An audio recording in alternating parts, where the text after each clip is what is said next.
시장이 어느 정도 정상화 궤도에 들어섰을 때는 이런 지역들부터 불붙게 돼 있습니다. 이게 다 발표되고 나서 다 뚜껑이 열리게 되면 여러분들은 그때 이런 역세권에서 어떻게 부하시겠습니까?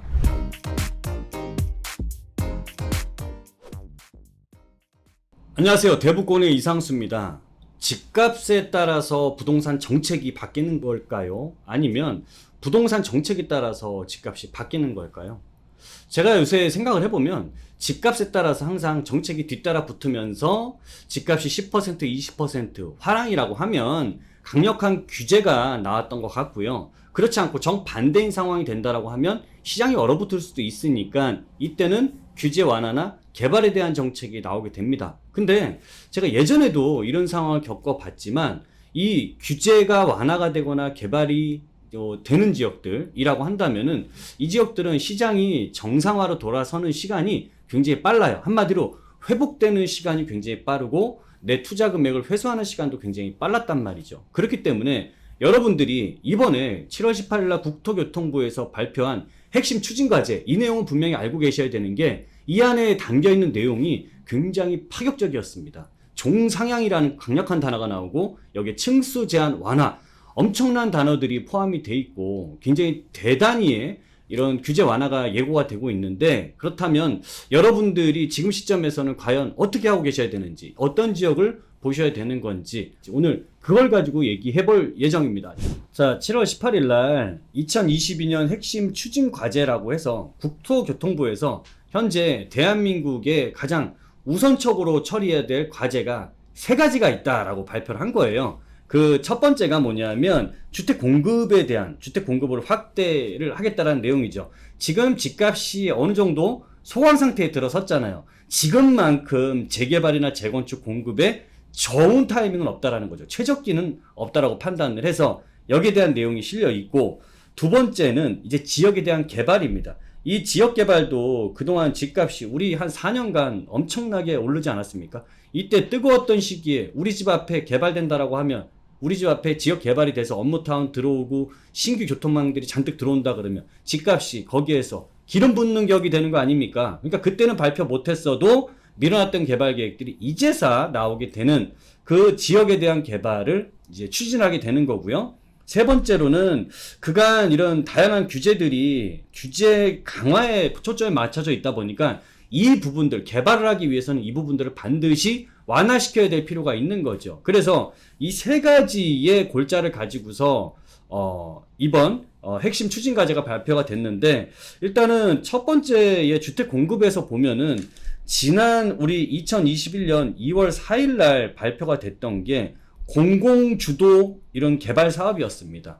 공공이 하면 종상향도 시켜주고 용적률도 완화시켜주고 층수 제한도 풀어주고 하는 제도를 공공한테만 줬던 이 도심공공 복합 사업을 이제는 공공이만 추진하는 게 아니라 이제 민간이 제안을 해서 추진할 수 있게 하고, 이 공공만 가져갔던 인센티브를 이제는 민간도 가져갈 수 있게 하겠다라는 게 이게 엄청나게 역대급의 규제 완화에 속하는 거죠. 왜냐하면 이 속에 종상향이라는 게 들어가 있기 때문에 그래요.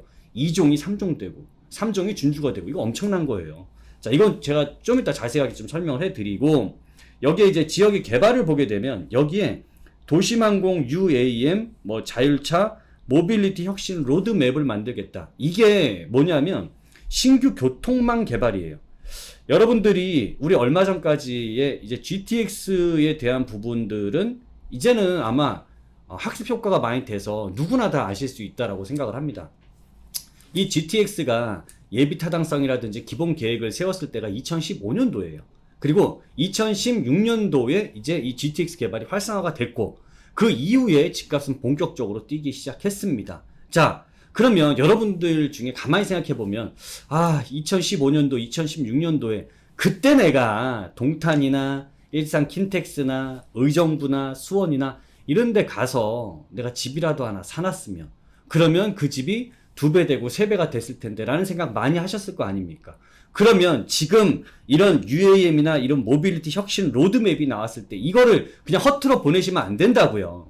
여기에 있는 계획은 우리가 얼마 전에 경험을 했던 이 GTX 효과보다 더 센 효과가 나올 수도 있는 굉장히 큰 이 지역의 개발 계획이라고 할 수 있습니다. 그래서 오늘 제가 우리 시청자분들께 이 두 가지를 말씀을 해드리는 이유는 이번에는 여러분들이 이 타이밍을 내가 재개발이든 지역개발이든 이 타이밍을 꼭 놓치지 마시고 여러분들이 움직일 수 있다라고 한다면 그 지역에 들어갈 수 있다라고 한다면 꼭 그만한 기회를 잡아 놓으신다면 이 시장이 정상화가 됐을 때 여러분들의 집값은 훨씬 더 다른 지역보다 많이 상승할 수 있게 되고 여러분들의 투자금 역시도 훨씬 더 빠른 속도로 회수가 될 거예요. 자, 그러면 하나씩 좀 더 자세하게 지역까지도 제가 설명을 해드리도록 할게요. 자, 첫 번째 주택 공급에 관련된 내용을 말씀을 해드릴게요. 250만 원 공급이 된다라는 것은 이미 대통령 공약상으로 나왔던 부분이기 때문에 많이 좀 들어는 보셨을 텐데 이 로드맵이 8월 둘째 주에 세부적으로 이제 발표를 하게 됩니다. 근데 세부적으로 발표하기 전에 항상 예고편이라는 게 있잖아요. 이렇게 제가 박스 친 데를 보니까 이게 핵심 내용이라고 보시면 돼요. 어떤 곳에 공급을 주로 하게 될 것인지에 대한 내용이 담겨 있습니다. 자, 공공주도에서 이제는 민간 주도로 여기 플러스 공공 지원으로 전환을 시키겠다. 이 얘기는 뭐냐면 그간 공공만이 가져갔던 다양한 인센티브를 이제는 민간 주도 시장으로 풀겠다. 민간이 시작을 하더라도 그 많은 인센티브를 줄 테니까 빨리빨리 공급을 활성화시켜서 주택 공급 좀 많이 해주세요라는 강력한 메시지가 들어가 있는 거고 이 별표 친 부분에 보시면 공공에만 부여됐던 도시건축 특례 등을 민간에도 부여를 하겠다. 민간 제한 도심 복합 사업에 적용을 하겠다라는 겁니다. 이건 제가 좀 더 자세하게 설명을 해 드릴게요. 그 다음에 이런 곳은 어떤 곳이 될 것인가? 우리 이거 가장 궁금해하는 부분 아니겠습니까? 자, 이 입지는 어떤 곳이어야 되냐? 첫 번째, 도심입니다. 도심은 업무타운이 있는 지역들이라고 할 수 있고 교통의 중심지, 문화의 중심지가 될 수 있는 지역의 가장 핵심 지역이라고 할 수 있습니다. 이건 제가 이제 지도를 통해서 다 보여드리도록 할 거고요. 자, GTX 역세권이 여기에 해당이 되어 있네요. GTX 역세권을 지도로 다 알고 계신 분들은 뭐 다 외우고 계실 수도 있겠지만 처음 보시는 분들도 있을 테니까 이거 역시도 제가 지도 통해서 보여드리도록 할게요. 자, 도심 GTX 역세권, 그 다음에 3기 신도시는 이제 뭐 이건 본격적인 주택 공급이죠. 논밭 밀어서 아파트 만드는 사업이니까 우리가 재개발을 통해서 봐야 될 지역은 이 도심의 GTX 역세권 1, 2 이 두 군데 지역을 보는 게 가장 중요하고 여기에 우수 입지, 그러니까 입지 여건 자체가 좋은 곳에 집중적으로 공급을 하겠답니다. 이게 굉장히 강력한 메시지 아닙니까? 집중적으로 공급을 하겠대요. 그만큼 많은 재개발 구역이나 재건축 구역이 나올 수 있다라고 보셔야 됩니다. 어디에? 도심 GTX 역세권이고요. 자, 속도 뭐 통합 심의를 확대해서 뭐 인허가 속도를 굉장히 빨리 하겠다라고 하는 내용이에요. 어쨌든 여기에서 우리가 가장 강력하게 나온 메시지는 이제 민간 주도 시장에 인센티브 많이 받고 이 안에 도심이나 GTX 역세권 지역 쪽을 봐야 되는 이 방향성이 분명히 나왔다라고 할 수 있겠죠. 그러면 이 개발, 이 민간 제한 도심 복합 사업의 이 파격적인 인센티브는 뭔지 한번 알아볼게요. 자, 이 도시건축 특례라는 게 엄청난 내용이거든요. 재개발이나 재건축이 불가능했던 지역이 이제는 민간이 제안했을 때 이 특례를 받게 되면 가능하게 된다라는 점입니다. 이거는 불가능은 0%죠. 가능은 1%부터 99%까지죠. 안 그렇습니까? 그러면 0과 1에서 99% 차이는 정말 실로 하늘과 땅 차이라고 할 수 있어요. 아파트를 예를 들어 볼게요. 30년 차가 된 아파트인데 우리 지역에서는 재건축을 하려고 생각도 하고 있지 않습니다. 왜냐라고 봤더니 아니 우리 동네가 2종의 일반 주거지역으로 돼 있는데 우리 아파트의 용적률이요 198%로 돼 있습니다. 이 2종 일반은 200%까지 쓸 수 있는 지역에서 198%면 다 썼잖아요. 더 이상 지어 올릴 게 없어요. 그러다 보니까 여기는 재건축 불가능 상태인데 이것을 이제는 3종 일반 주거지역으로 바꿔준답니다. 그러면 이 3종은 300%까지 쓸 수 있는 곳이다 보니까 그러면 이게 가능합니까? 이제 불가능합니까? 그동안에 불가능했던 게 이 300%로 바뀌게 되면 가능하게 되는 겁니다. 이것은 재건축이나 재개발이나 모두 마찬가지고요. 그리고 이렇게 종상향이 안 되는 지역이다라고 한다면 법정 상한 용적률도 120%까지 적용을 해주겠답니다. 그러면 예를 들어 3종의 일반 주거 지역이 300% 있는 지역에서 더 이상 올릴 수가 없는 상황이 됐어. 근데 120%를 적용을 해버리니까 여기는 360%까지 쓸 수 있다 보니까 이 지역에서 또 사업성이 안 나왔던 지역들도 사업성이 가능한 단지로 바뀐다라는 거죠. 그렇기 때문에 이 두 가지 내용은 엄청나게 역대급이다라고 할 수 있고, 지난 우리 3, 4년, 1, 2년 전으로 돌아갔을 때 이런 내용이 나왔다. 재건축 아파트 재개발 지역 난리 납니다. 다 뒤집어집니다. 집값 다 2배 이상씩 뛰어버립니다. 이것 때문에. 근데 그때는 불이 너무 뜨거웠을 때니까 이걸 불을 붙일 수가 없었죠. 지금처럼 소강 상태에 들어왔기 때문에 이런 것들이 발표가 나오게 되는 거고, 그만큼 서울 안에서나 전국적으로 봤을 때 지역에 따라서는 이 주택 공급이 그만큼 필요하다라는 것을 알 수가 있어요. 그리고 종전 세대수의 1.5배를 보장해 주는 사업성을 만들어 주고, 그 다음에 층수 제한을 완화를 시켜 준답니다. 특히나 층수 제한이라고 한다면은 서울 안에서 보면 2종의 7층 제한 지역들 같은 경우가 그간은 7층 제한이 걸려 있다 보니까 재개발하기 어려웠던 지역이 이제는 재개발하기 좋은 지역으로 바뀐다는 거죠. 재개발될 수 있는 확률이 그 전에는 30%였다가 이게 풀리게 되면 60%, 70%, 80%로 높아지게 되는 경우가 나오게 되는 거죠. 그에 따라서 집값은 그럼 어떻게 됩니까? 당연히 이런 게 나오게 되면 당장 여러분들이 피부로 느낄 수 없을지 모르겠지만 시장이 어느 정도 정상화 궤도에 들어섰을 때는 이런 지역들부터 불붙게 돼 있습니다. 자, 여기에 도시건축 특례 이 법이 올 연말에 제정될 예정입니다. 근데 여러분들은 잘 생각하셔야 돼요. 연말에 제정되고 나서 내가 그때 투자를 들어가겠다라고 한다면 여기에 해당될 수 있는 지역들을 싸게 좋은 자리로 들어갈 수가 있을까요? 그렇기는 어렵다라고 생각을 합니다. 그래서 여러분들은 이런 좋은 내용에 대한 정보를 알게 되면 이거는 투자에 대한 굉장히 중요한 정보다라고 할 수 있는데, 이걸 가지고서 여러분들은 좀 미리 움직여서 내가 여력이 된다면, 할 수 없는 분 가지고 무작정 하시라는 얘기가 아니라 본인들이 여력이 된다면 절세할 수 있는 범위 내에서 최대한 법이 제정되기 전에 그 이전에 움직여야 좋은 지역을 먼저 선점할 수도 있고 좋은 것들을 여러분들 것을 만들 수가 있습니다. 그게 여러분들의 큰 기회가 되고 부의 사다리로 만들어 줄 수 있는 거예요. 지역 개발에 대한 얘기가 이제 두 번째인데요.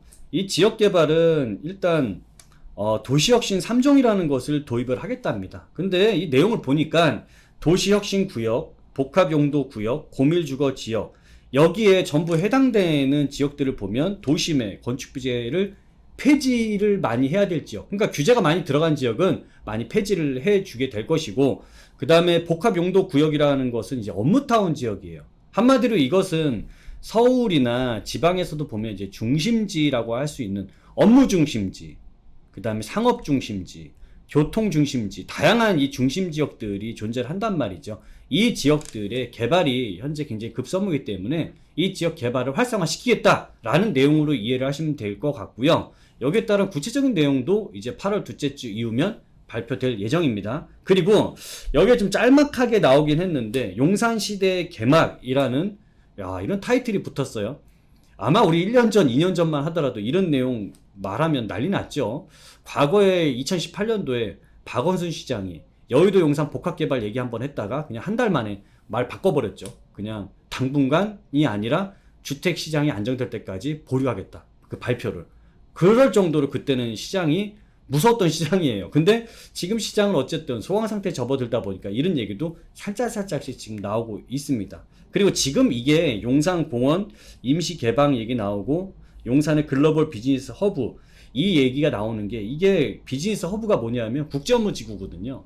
현재 서울시장님 하고요, 국토교통부 장관님 하고 지금 용산 그 마스터플랜 개발 계획을 미뤘던 것을 올해 연말 내에 발표하려고 그 시기 조절을 하고 있습니다. 그리고 안에 세부적인 내용들을 현재 조율 보고 있는데 아마 연말 내에 이게 발표될 예정이에요.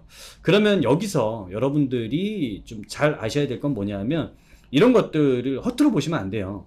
이런 용산 개발의 마스터 플랜이 개발되고 이 서울의 중심지나 지역의 중심지가 이제 개발을 앞두고 있다 보니까 이 개발 다 터지고 나서 이거 올 연말이면 다 이제 뚜껑 열리게 되는데 내가 이사 계획이 있다, 갈아타기 계획이 있다 라고 한다면 미리미리 움직이세요. 그래야지 여러분들이 미리 괜찮은 곳들, 좋은 지역들을 좀 싸게 이렇게 선점하실 수 있어요. 지금 시기 얼마나 좋습니까? 사람들이 물건을 많이 팔려고 하는 시점이잖아요. 괜찮은 거 골라 잡기가 가장 좋은 시점이에요. 그러면 이제는 본격적으로 어떤 지역에서 어떤 개발을 보고서 우리는 어떻게 해야 될지 이것을 알아야 될 거 아닙니까? 본격적으로 한번 들어가 보도록 하겠습니다. 자, 첫 번째로 민간이 제안하는 재개발 사업의 첫 번째 입지 요건이 도심이에요. 서울에는 이 3도심이 있는데 시청 광화문, 여의도, 서초, 강남이라고 할 수 있겠죠. 근데 여의도는 재개발은 없어요. 여기는 거의 100% 재건축만 있습니다. 그러다 보니까 내가 들어가는 돈, 자금력 또한 굉장히 10억 이상이 들어가야 되는 지역이다 보니까 확실히 부담되는 건 사실이에요. 그러면 좀 더 적은 금액으로 볼 수 있는 지역은 요 두 군데서 찾아볼 수가 있을 것 같아요. 그래서 제가 요 두 군데는 좀 세부적으로 좀 정리를 해봤어요. 한번 보시죠. 자, 첫 번째 이제 강남권을 제가 보여드리도록 할게요. 자, 보면 처음에는 도심이었고요. 두 번째는 GTX 역세권하고 업무타운 개발 교통 중심지라고 되어 있습니다. 역세권이라고 되어 있고 그 조건에 해당되는 곳들을 보게 되면 여기 가운데 여기 빨간 선은 경부고속도로가 있고 오른쪽에는 이제 강남입니다. 강남구 쪽이고 왼쪽은 서초구인데 강남구 쪽에서는 삼성역이 그 자리예요. GTX 역세권이면서도 GBC 업무타운, 그 다음에 삼성역에 있는 UAM이 여기 또 만들어집니다. 버티포트가 여기 만들어지는 곳, UAM 거점 지역이라고 할 수 있어요. 그러면 삼성역 주변에서는 현재는 삼성역 주변이 너무 집가 상승이 높아요. 제가 기억하기로도 삼성동에 여기 일반 주거지역이라고 할 수 있는, 그러니까 상업지 말고요, 주거지역에 있는 땅값이 한 6년 전만 하더라도 평당 1,800에서 한 2,500만 원 정도 시세를 하고 있던 것이 지금은 평당 1억 4천만 원이 돼버렸어요. 재개발한다고 올라간 것도 아닌데 이 지역의 지가가 거의 8배, 9배 정도까지 굉장히 높게 올라가는 이런 지가 상승이 났습니다.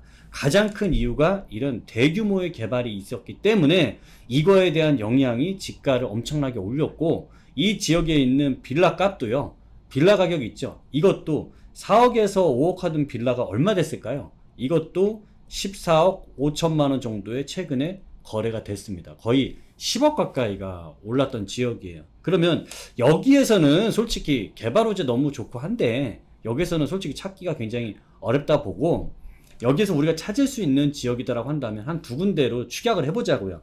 양재역에서 경부고속도로 사이에 있는 지역이거나 여기 정보사 부지가 있는 개발되는 지역인 내방역이나 서초역 일대에서 찾는 게 가장 좋아 보이고요.